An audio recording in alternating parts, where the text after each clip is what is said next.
topics and opinions expressed in the following show are solely those of the hosts and their guests and not those of W4CY Radio, its employees, or affiliates.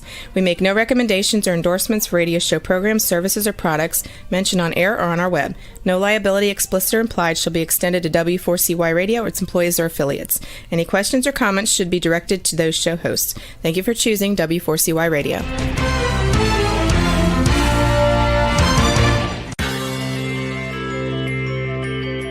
Who is January Jones? She is not a young, beautiful, talented actress on Mad Men. She is not an older, gorgeous, exotic dancer from the Johnny Carson show. She is an author, and she wrote, "Thou Shalt Not Whine," the 11th commandment that reached #1 at Amazon.com. She is a reality TV golf personality with World High Stakes Golf televised on HDNet. She is a humorist and winologist expert. She is your featured host today on January Jones Sharing Success Stories. So sit back, relax, and get ready to laugh and listen to Ms. Jones with her eclectic roster of guests as you learn life's lessons. These stories plus sharing equals success. Welcome, and remember, beware, because you are entering the no whining world of January Jones.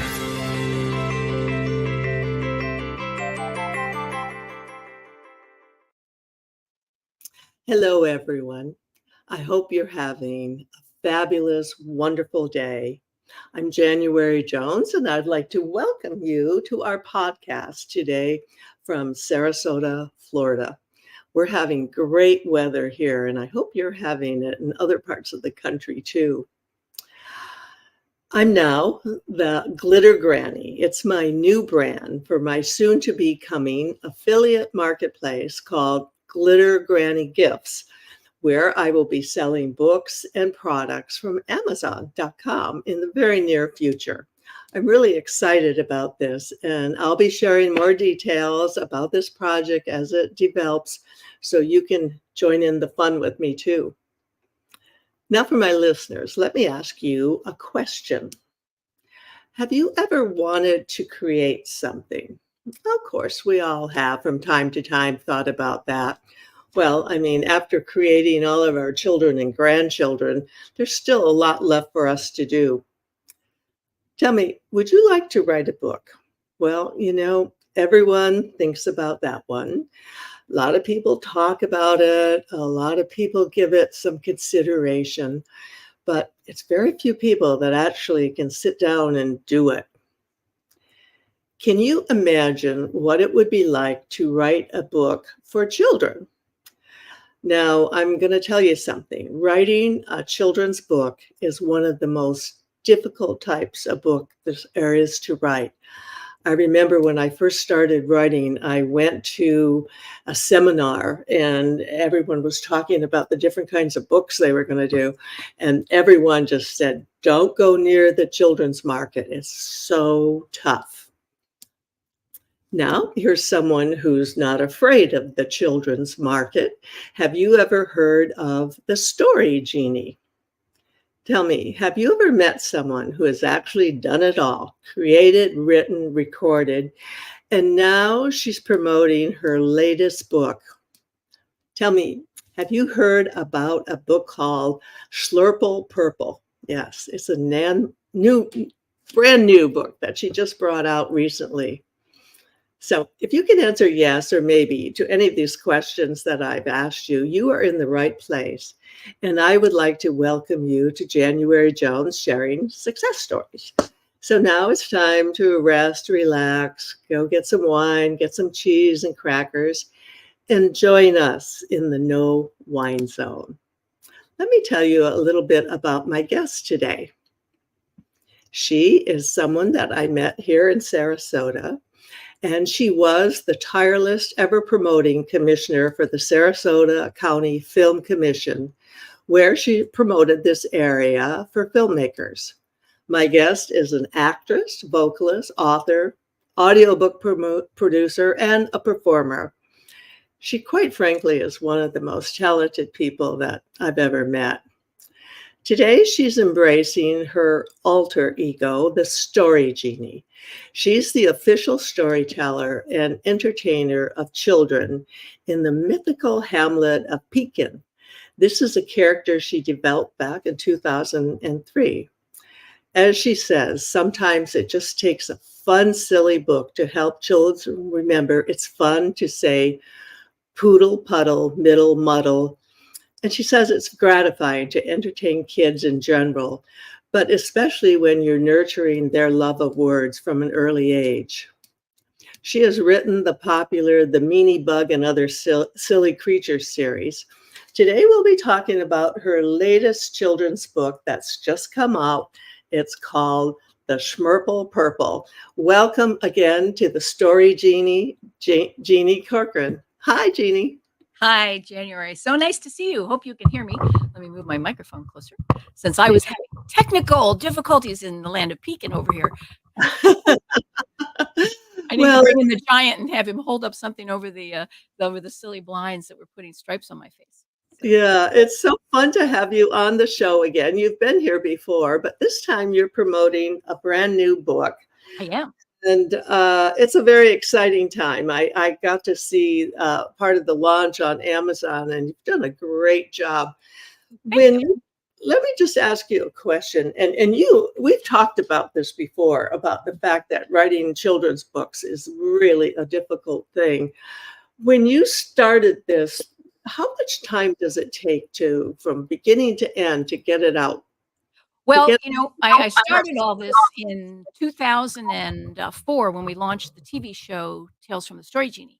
So in 2004, we learned my music partner Karen and her husband Duncan the Giant and my husband Dan, who was our technical director, and our crew and our staff and 12 children in our TV show. And we did it to promote some of the books that we were creating. And boy, oh boy, did we get an eye-opening experience about how hard it is to crack into the children's market in general. And the children's TV show, I'm happy to say, was on 48 stations across the country, most of them Christian stations, family stations, everything that likes G-rated, wholesome fun, which is what we do. Everything we do is that. So we launched The Meanie Bug and Other Silly Creatures, and we had other books in that series lined up in our pipeline. And Duncan the Giant, Karen's husband, who was he was our whiz guy. He knew finance and he knew construction, and he was in charge of that side of things. He got ill and he went to the great hamlet in the sky. And anyway, we still miss Duncan terribly, but the Story Genie television show went on hiatus after we had had a lot of interest from all around the world, including South America and Asia. And then I started to get into the ebooks and into children's books in general, and doing audio for children's books and miscellaneous things online, so forth. And along came the idea that Tales from the Story Genie would have a little adjunct. It would have a little side, what do they call it? A side hustle, but you don't say that in kids' business, a little side direction we went. And it's called Story Genie Teeny Tales, which means they're short. They're usually under 10 minutes in length, sometimes under 5 minutes, but they're all original. They rhyme. Almost all of them do. We have 15 right now ready to move into the launch pattern. SCHLURPLE Purple is first because it's just so silly and it's so much fun. And we test marketed it with kids, and first of all, they love sloppy, messy things. As most children will tell you. And when we were children, we know too. We just love things that we can slurp up and lick up and make a mess with and get all over our face and our fingers and lick our fingers. And, so anyway, SCHLURPLE Purple came about because kids love messy stuff and they love delicious food. And there's an awful lot of delicious food that's purple. And if we're going to slurp it up, then we should call it SCHLURPLE Purple. So Right. That's how SCHLURPLE Purple came into being. And we just had a whole lot of fun. I say we, kind of the imperial we. I wrote it by myself. I illustrated it by myself. I laid it out by myself. I did it pretty much all by myself. But I did get some great advice from my youngest son, who actually lives out west. And I got some good advice from a couple of other writers of children's products that I admire. So yes, I did it by myself, but because I had wonderful mentors, including my younger son. Can you imagine? The younger ones are telling the older ones how to do the new technology. So that's how SCHLURPLE Purple came into being. So it's all about purple foods and purple things that you drink and things that you eat that are purple and making a mess. And if it starts to droop down your lip and you get glops of this and you get slops of that and oozes of this or dribbles of that, just go and just slurp it up. Yeah, Slurp up that Schlurple Purple. I love the part where I love the colors, obviously, because I am wearing purple today in honor of this book. Why, thank you. And I love the sounds. Kids are, now you said it's what, 5-10 minutes. This would be a wonderful. It's 5 minutes. It's a 5-minute song, actually. The book is longer because you read the book and you read it however you interpret it, and you read it to the child on your lap, or they read it to themselves and their friends. So the book is longer in terms of doing a physical reading of it, depending on how fast or how slow. And then the song, which is the audiobook is it's almost all music. There's a short introduction that I make about what it is and what it means. But then it turns into an actual song. So the Schlurple Purple song is about under 5 minutes. And I'm telling you, it's very sticky. Every grown-up who has heard it suddenly is walking around their house or wherever they're at, wherever they heard it, going, Schlurple Purple, slurping it up. Schlurple Purple out of a cup. Schlurple Purple, slurping it down. Schlurple Purple, never a frown. It's very sticky. It's a very catchy little song, and we all love it. So I hope and your voice is incredible. So I'm assuming you wrote the song, and you also are the one singing it. Yes, that's me. Yeah, I know. That's a lot of work. Yeah. Well, I have a wonderful music collaborator. She did the music. Her name is Kaleidoscope Karen. And if you go on storygenie.com, you will see her as Kaleidoscope Karen. And she sings on that show too. And her husband was Duncan the Giant. Everybody sang. Duncan sang, our Pixie sang, I sang, Karen sang, Professor Digitation sang. Everybody sings on the Story Genie TV show. So almost all of my teeny tales, everyone will have an original song that goes with it and tells the story. And then it will have a combination read-along ebook, which you can just read the ebook and have fun with that because they'll rhyme and tell a great story. But if you get the audiobook to go with it, your read-along book becomes a sing-along book because it matches the sing-along book matches the audiobook exactly. And even to the boings and the, nonstop plop with a cherry on top. So plop. So the way I'm understanding it, you actually have off the drawing board 15 more of these books done? We do. Actually, 14 that have the story written, and they're all copyrighted. I upload them in batches because that's the way my brain works. Yeah. I just can't turn my brain off. I don't know what's wrong with me. I'm constantly writing something, and I wake up in the middle of the morning and I had this great idea for a new character who knows all the facts in the world. He just knows all the facts in the world. And I won't give away all of it, but he comes up with the facts that kids like. What's the messiest? What's the funniest? What's the craziest? What's the sloppiest? What's the sleepiest? And I love he knows all the facts. So. Okay, so now do all of these books, do they have a color theme like purple, or how does this theme? No, each one, the theme really is the overall artwork will be the similar and very similar in feel, so you'll be able to recognize the covers as being part of the series. Yeah. And the theme is really the fact that they rhyme, that they are a Story Genie teeny tale, part of the group, but each one is a standalone book. If you only ever buy one because you like it, or if you only get one for free on Kindle Unlimited free, the ebook as well as the rhyming book. If you only get one, it will be perfectly beginning, middle, and an end all by itself. But they will all have interwoven potential to cross over. For example, Professor Digitation's book. Professor Digitation actually came from the land of Pekin. He was in our TV show years ago. A wonderful, fabulous fellow.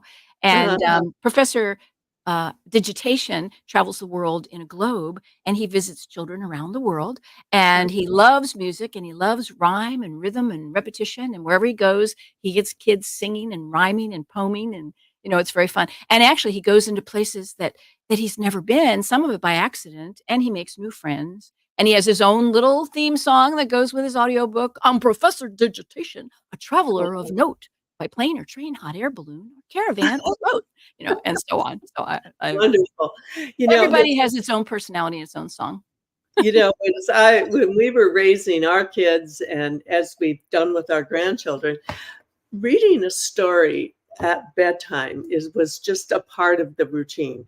We never skipped it unless we had all been just completely exhausted.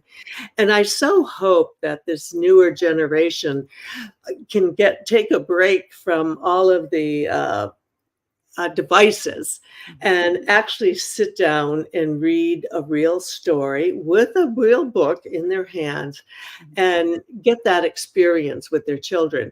And then basically you can take this experience with your devices wherever you go. Sure. You can take it in the car. You can do so much with it.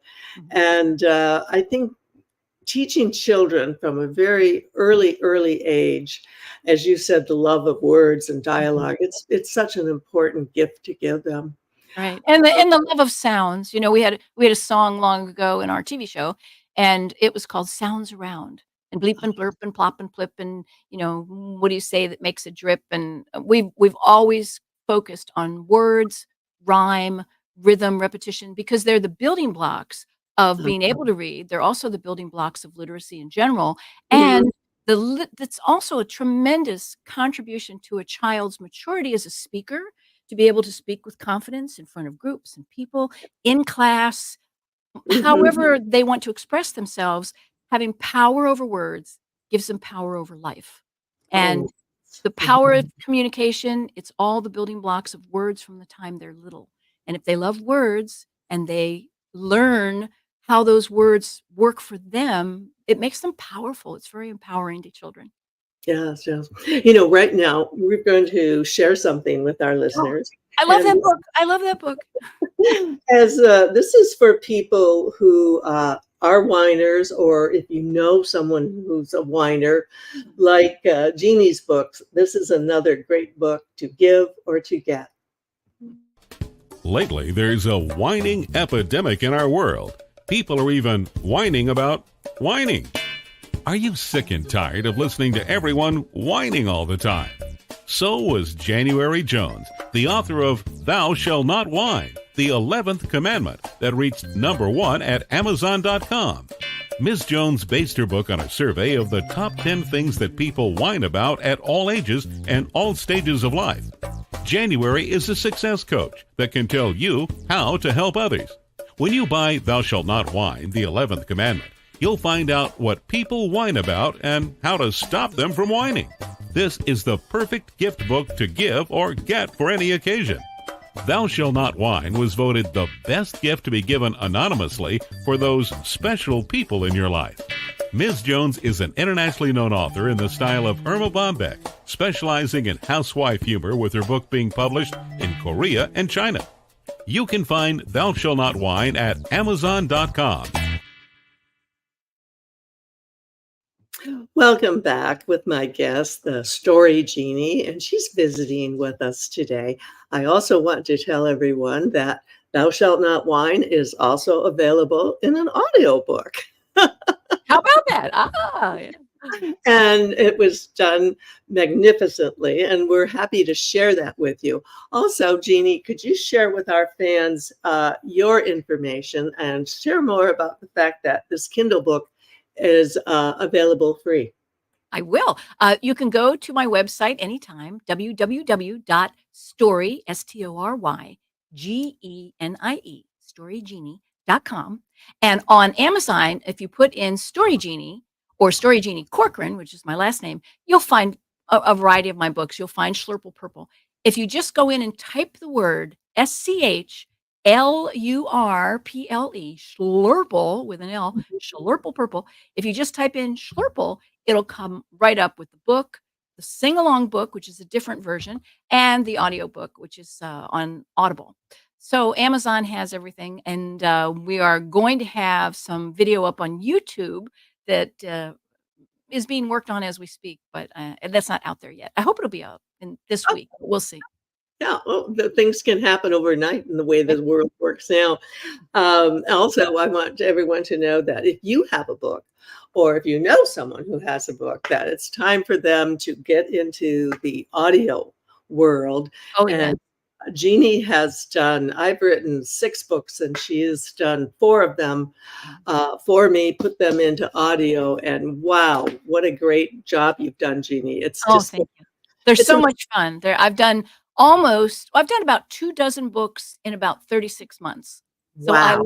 I love doing all kinds of books. There's certain books I won't do. I don't do things that are sexually oriented. I don't do, things that would embarrass me to my children. I don't do things that are terribly profane and terribly, a lot of cursing. If it's a part of the natural life of the book and the person and the story, that are peppered in, that's part of the story itself. But I just avoid things that I'm not comfortable with because I know it wouldn't make my family comfortable, and, I don't want Yeah, anything that would embarrass my kids or, that children who like Story Genie might look at and go, I don't like that very much." yeah. So No, I think that's part of your image, and it's important to protect that at all times. And I love, like one of the books you did for me, I think was what, 10, 11 hours? yeah. What a project that was. And when I actually was able to sit down and really listen to it and enjoy it, you are an incredible spokesperson for anyone who wants to share their book with other people. And I know it's very difficult. I did one audio book one time, and I'm so glad to be able to hire the Story Genie. Well, I appreciate that. I love audiobooks. I love to read. I'm a voracious reader. I read literally, and I'm not exaggerating, 3 to 5 books a week, every Wow. week, in and Yeah. around everything else I'm doing. I just love to read. Mhm. And when audiobooks came along and there was a market for narrators/producers, I Yeah. thought, "That just fits me to a T." And I have Yeah. so enjoyed it. And when I'm reading a book like yours, I did a couple projects for a woman who is an Indian author, and, she is amazing. She's an amazing lady, and her stories are so different. The culture is so fun for me to learn about, and I've Mhm. learned about things that are just amazing. I guess I enjoy the narration so much. If it's coming across well, it's because I am involved and loving what I'm hearing, learning, and saying. So, Mhm. I think Yeah. that's the key to a good audiobook. Yeah, and personally, you've been a great advocate for my books, having read Oh, them they've and been great. shared them with everyone. Yeah. And it's strange how the world is changing because right now everyone is walking around reading on their phone. It's Right. just the way the world has come about. It's And good. yeah, and in many ways, I regret the part where you can hold a book in your hand. I still like to do that, quite frankly. But how easy it is now for young families, for mothers, especially when they're carpooling, or they can just keep reading all day long as they're doing their other things. So that part of it, I'm really pleased about. I really Right. like. It's Yeah, great. It's yeah,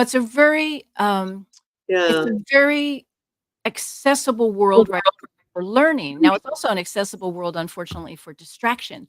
And there's so many things out there that stream at us, and they come across our phones and our computers and our tablets and our Kindles and everything else. It can drive you off on so many bunny trails.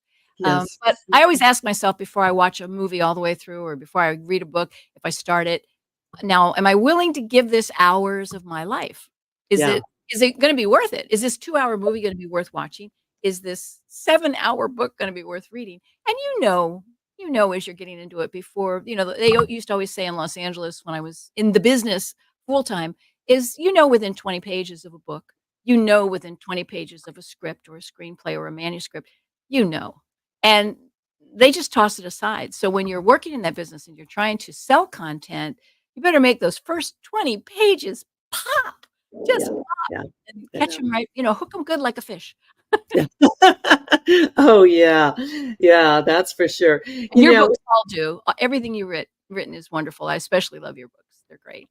Yeah, well, we've had fun working together, and it's an interesting. I know. Full disclosure here, we are actually very close friends, Yes, it's true. It's true.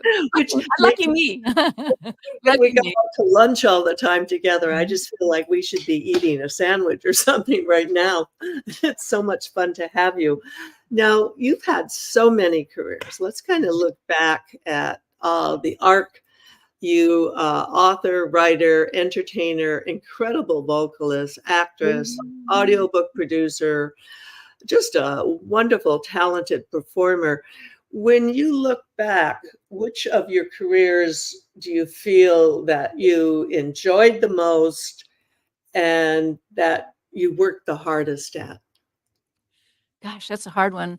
I loved doing live theater. I loved doing musical theater. I was Marion the Mhm, Librarian in Music Man, and I was in mhm, Fiddler on the Roof. I was, one of the 3 daughters. I was, in Oliver. I was Nancy. I mean, I've been in a lot of live theater, and I love that so much. It's so enriching to have that audience feedback right there. It comes mhm, to you immediately. It's either you're sinking or swimming, either they're loving you or they're not, and you know immediately what the result is. Um, that's probably my very, very favorite, mhm. format for performing. Although I like doing TV, I like doing film, I like doing commercials, I like doing audiobooks and things like that. Yeah, Um, and the close second, and as I'm getting older, maybe it's creeping into first place, is definitely writing. writing. I just love to write. I love to write the children's things. I love to write novels. I love to write poetry. I love to write song lyrics. I love to write op-ed pieces, but I never send them in. Uh, I write a lot of opinion pieces, and then I get it off my chest, whatever it may be, and then I go, "Okay, I got it Yeah, off my chest. Nobody needs to see this," and I put it through the shredder. So, but I yeah, love to write. I love yeah. to write. Yeah. Well, speaking of writing, with my friend who is a priceless personality visiting with us today, I'd like to share with you 10 other priceless personalities. Have you ever met someone who was unforgettable? Someone who has touched your heart and soul? People who have faced difficult problems? People who have struggled to find solutions? People who fearlessly shared their stories? People who have not only informed you but inspired you? People who have priceless personalities. I have been fortunate to host an internet radio talk show called January Jones Sharing Success Stories, and it has been my privilege to interview hundreds of guests. My guests have shared their stories, their struggles, their secrets, and their successes in their own words. In this book, we're talking about people dealing with problems such as incest, molestation, runaway kids, child abuse, drug abuse, polygamy, unemployment, scandal, and starting over. Then there are my guests dealing with difficult physical struggles such as blindness, cancer, and birth defects that are beyond traumatic. My guests have all been exciting, eclectic, and energizing. They have amazed, amused, and even astonished me. I have adored getting to meet them, and I adore sharing them with you.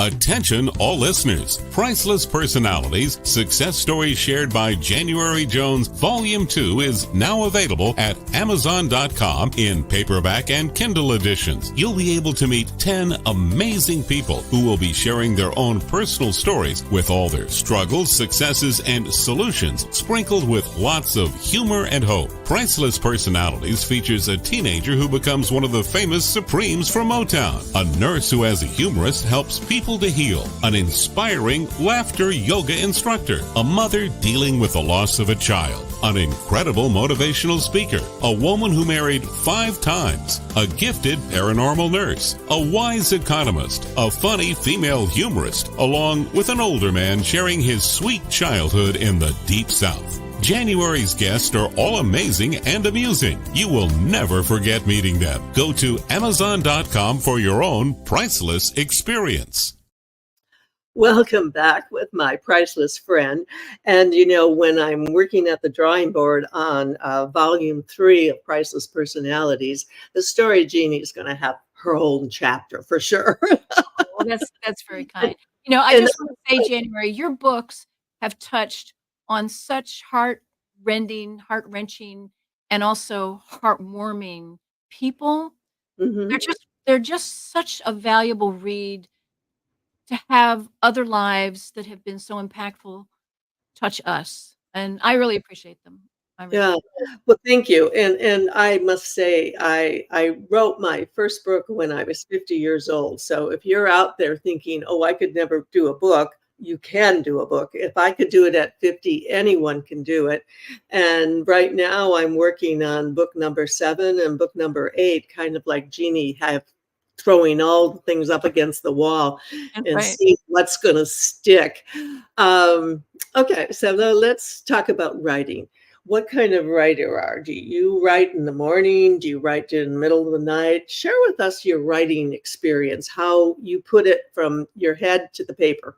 Sure, that's a good question because everybody has their own style that they find most Yeah. productive. In my case, I usually don't wake up real alert. So if I've had a great idea that I dreamt about, I'll run to the computer, pull up a Word document, and I'll just jot down the specifics of the idea. And then I just leave it because I'm Yeah. just a little too foggy in the morning to be literate. And then about 10:30, 11 o'clock, I'll come and sit at the computer. I'll pull up a document. I'll just start hashing through the idea, maybe putting down the fine points that occurred to me at the time. Yeah. And then I'll flesh it out with some research. I'll start doing research. Like my little character who knows everything, he knows all the trivia in the world, basically. Yeah. First thing I did after I thought about it during the night is I wrote it down in the morning. And then with my cup of coffee about 11 o'clock, I sat at the computer and I started thinking about what would a little boy whose head was filled with a world of trivia, what would he find most enjoyable? What would kids in general, boys and girls both, find Yeah. most enjoyable? And I started researching those subjects. What is the sloppiest, messiest, hungriest, sleepiest, laziest, craziest, and it was a lot of fun for me. And then as soon as I have that structure in place, then I start putting it into rhyming thoughts because I just can't help myself. I love to rhyme, and it seems like it's almost impossible for me to just write in prose for children. It all rhymes and it all comes together that way in my head, and I just can't stop. It's like a compulsion. No. When I write for grown-ups, it's entirely different. I'll actually do it with a lot more structure. If I'm Yeah. doing a manuscript for a book or if I'm doing a screenplay, I actually lay it out in a skeletal form. I just do a skeleton of it from start to finish, where I start, where I want to end, who's in it. I start doing character lists and cast lists and whatever. So for grown-ups, I really put together, n not formulaic by any means, because 'cause I'm always turning and twisting my stories. They're far from formulaic, but I Right. do put together a structure, and then I get started, and you just jump in, and I'm sort of a what they call a narrative-driven writer. I know what I want. I know how I want it to start, how I want it to end, and the people that will be Mhm. involved, but I let the story tell itself, because Okay. if you're truly in your story as the writer and you've got the structure in your head, the story tells itself to your brain. It's like a movie playing in your head, and you just have to get it down on paper. And sometimes you write things and go, "Well, where did that come from? Golly, that's a really good idea. I like that. I'm gonna write more of that." And it's kind of fun. I was Yeah. writing something one time and ended up with 2 pairs of twins in it. I married them all off at the end, but it was fun. Well, it's interesting that I think for most writers, you have that experience. I know I keep a pad of paper by the bed Mhm. and something to write with because sometimes you'll wake up in the middle of the night and somehow, I don't know how this works, but the universe Right. can send things through our little brain computers, and you get some wonderful ideas, some wonderful inspiration.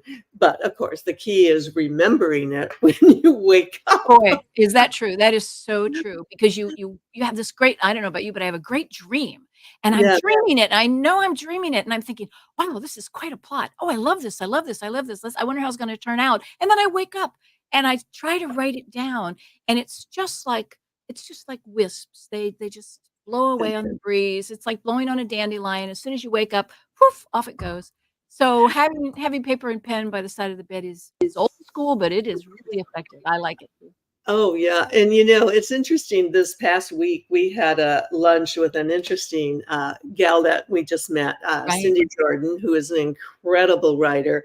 I'm gonna have her on the show for sure, and her one book, it was one of those books, I read it in an entire day because I Yeah. couldn't put it down.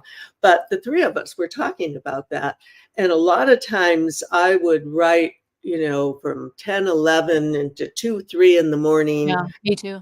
save it on the computer, go to bed, wake up, and we all three of us talked about this, and you come back and you look at it and you go, who wrote this? Where? And go back a couple of years and read. I probably shouldn't admit this because it says I'm a little OCD, but I have a 4-inch wide binder, great big D-ring binder. Uh-huh. And I kid you not, the spine is this wide and it is filled with sections and treatments and jotted down outlines or skeletons or just good thoughts about things I want to write. And I have it divided out into novels, screenplays, children's stuff, music, stories, poems, and it's so fat with ideas that the cover is splayed open like this. I don't know what I'll ever do with it. Probably when I'm gone, my kids will have a bonfire and make s'mores in the backyard with it, but that's okay.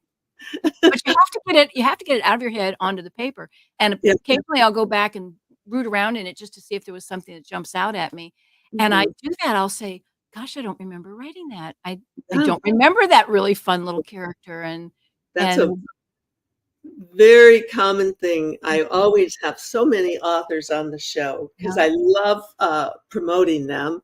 Of course, now with the Glitter Granny Gifts, I'll be promoting all of your books. and And you're gonna look so good doing it. Wow. I love doing it. But as much as I enjoy writing, actually, one of the things I really enjoy, and this seems kind of remedial, I love going through the editing process and just seeing it on a page and changing words. And I get a lot of satisfaction from that. Of course, then, when you're getting ready to publish, you hire a real editor because they can really do the job. But But you are the one, no one knows your story as well as you, and to do your first draft, no matter how wonderful you think it is, you have mhm, got to put your mind to it, and you've gotta do at least a first full draft edit. You've got to go through it because nobody knows it the way you do, and you'll find things that make you go, "Oh, that's not leading the character in the emotional direction I want him or her to go," or, "No, I don't think that she would really say that," or, "I don't think he would really do that," because even though at the time you were doing it, it made sense, you should go back, you should always be the first one to edit your work and do a full edit start to finish, even if you just do it with a red pen on a printed out copy, yeah. because it's your baby. It's Mhm. really your baby, and nobody should be trimming its hair and clipping its nails but you the first time. For sure. And now before we close out, let's talk about a really important thing when you're writing any book. Let's talk about the cover. Oh, I love covers. I love covers. Covers are so much fun. I love to do I mean, covers. your SCHLURPLE purple color is fabulous. Who designed that? Me. Perfect. I didn't know that, so I'm happy to hear that. Now I One have to admit, people are talking about AI this and AI that, and uh-huh. I used AI, a program called Midjourney. I used it while I was putting that book together, and I have to tell people who are saying, "Oh, it takes away the creativity and the artistry and so on." No, it doesn't. It's just a Mhm. tool of your mind. It's just a tool for you to manipulate because AI, and this may change in the future, but the AI Midjourney that I used, it just sits there. It's an engine, and you have to be so specific about what it is you're looking for.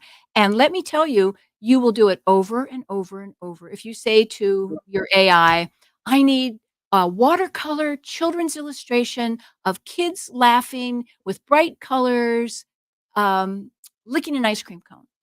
Yeah. It's gonna give you things that are nothing like what you want.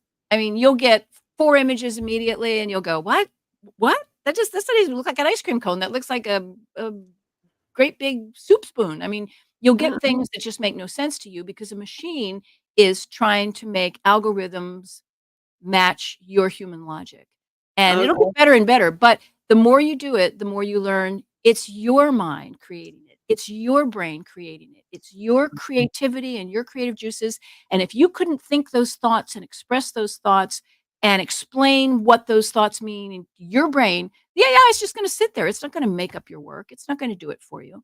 You Yeah. have to be able to push Well, what you're doing in it. So yeah, my seventh book is on the drawing board, and I was going to hire a cover designer. But now you've given me a thought. I might like to go try it's Mid-Journey and just Mid-Journey, right? see what that'll come up with. And well, this has been fun, and It was fun. And it's fun to sit down and play with AI. If you ever want to come over, we'll just sit here in front of my computer and I'll show you how to talk to it and not yell at it.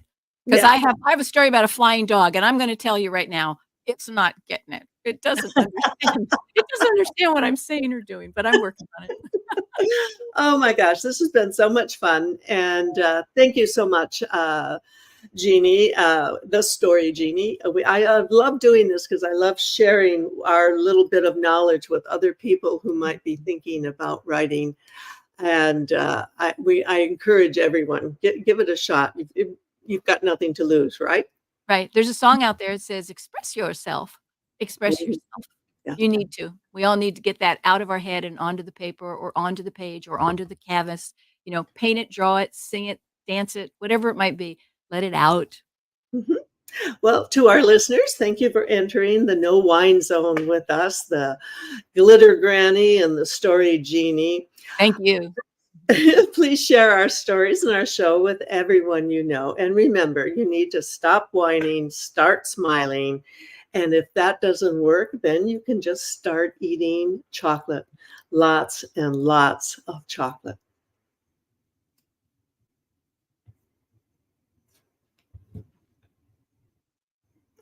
Okay. Are we done?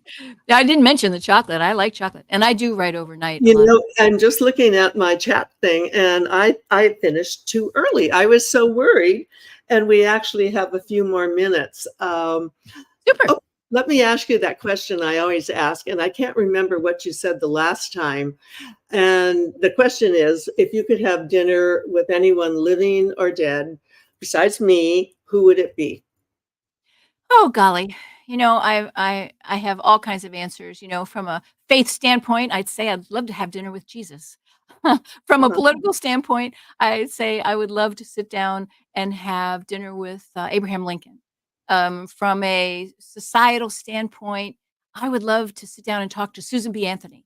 You know, there's different people throughout history and different milieus and different concepts. Um, from music standpoint, just give me Paul McCartney. I'm happy. Mhm, mhm, mhm. Yeah. So, what do you think about this thing that's sweeping the country? That's all of our grandchildren. They're all involved with these phenomena of the Taylor Swift Oh, she's a music. cutie. Yeah, she's a cutie, and she writes all her own stuff, if Really? I'm not mistaken. She's very Wow. clever. She's very catchy. She's very tall. She's very pretty, but she's smart, smart, smart, and I love that Mhm. she writes all her own things and she gets it out there. You know, some of it is a little angst-ridden, and some of it is a little self. Personal. Yeah, it's very personal and it's very self. Examining. You know, she's very self-examining, but she doesn't pull any strings about some of the people that have, you know, stomped on her toe. I like her. Do I think that it's opus, you know, it's great musical opus? No, but I think it's a great pop place in history, and I wish her just a lot of happiness. I wish she'd find romantic happiness with her football player or whoever she ends up with. You know, she's got a lot to give. You can certainly see that in her music, and Oh, yeah. she's got a heart that's just Well, huge, just huge. I'm enjoying this experience because it's really something I can share with especially my granddaughter, my ballet dancer. Oh my gosh, she knows every word of every song. Right. And I And guarantee you, when you hear it, you gotta get moving. You gotta get hopping around in your seat, and if you're yeah, walking or cleaning house or something, suddenly you're dancing along with it. So you're uh, a Swiftie. We're yeah, all a little, you know, we're all a I, little bit of a Swiftie, I I think. think we all should be Swifties. I think it's fun, and it's kind of, I know when we were growing up, our parents couldn't relate to our music. because we were rock and roll and we were the Beatles and we did all of that. And our parents wondered what that was all about. But this is actually her music and some of her contemporaries. This is music that everyone can enjoy. And it's just a nice bridge between generations. And I have to say, let me say this just really, really quickly. My youngest son is in a band. I won't mention the name because we're not doing advertorials here. But my youngest son's band travels the world. They're on their 5th album. And their music is very catchy. And it's a certain style. You know, it's a very indie style, kind of one of a kind. And my husband says, it's not for me. And when I listen to it, I love it. And when I go to their live concerts, it is sold out, shoulder to shoulder, packed. And the age groups are running from 15 or 16 years old up to people in their 50s. And they're just all together. You know, they're communing together on something common that they're loving. So music is a wonderful way to bring people together. Oh, yeah. So go Swifties, go Swifties. Yeah.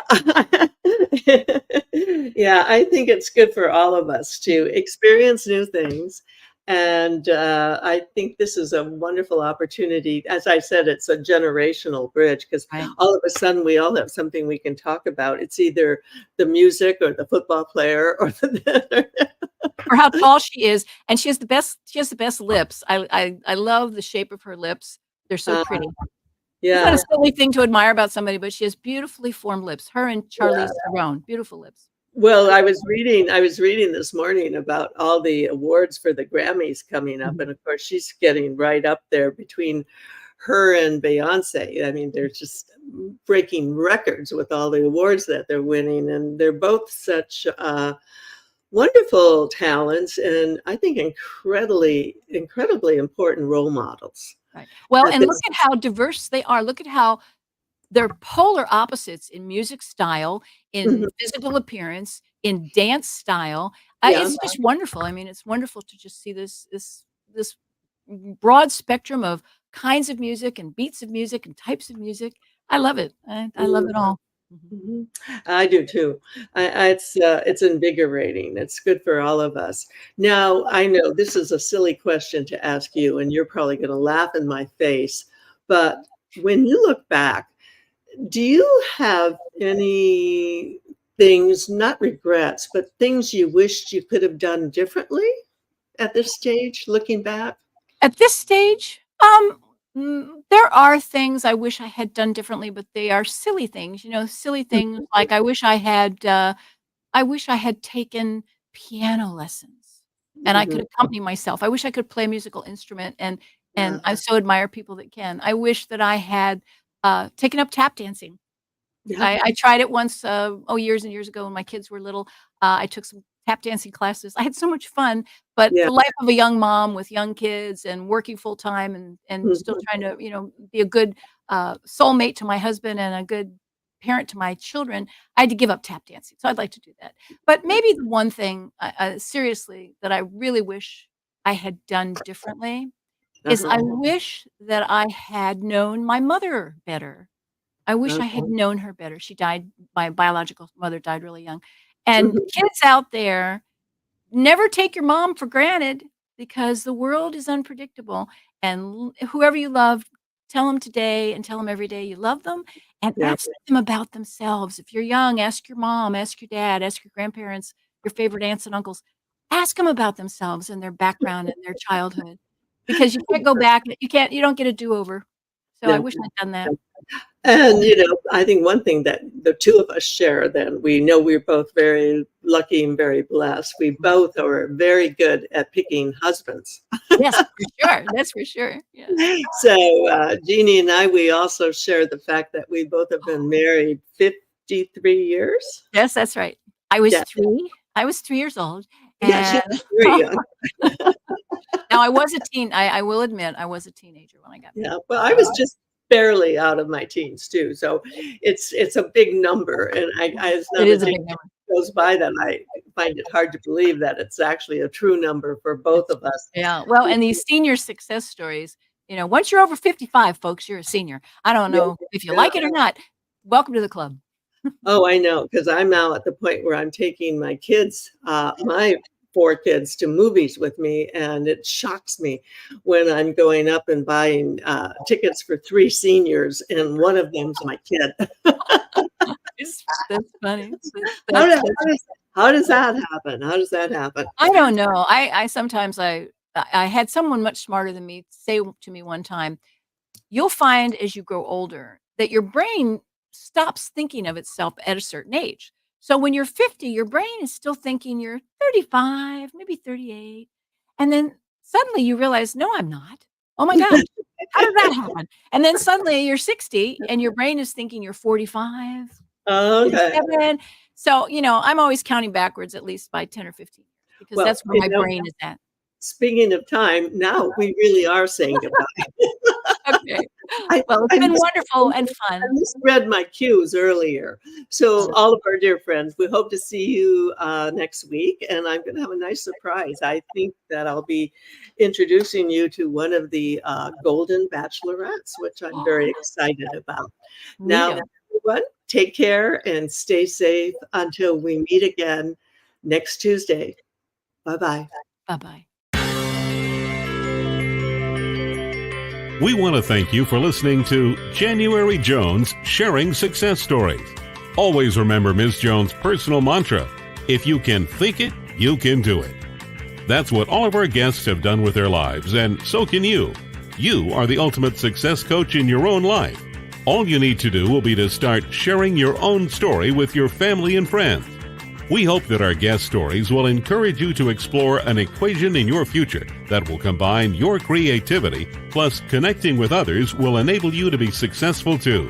Always remember, your passion plus your purpose will equal prosperity as you explore the wonderful world of January Jones.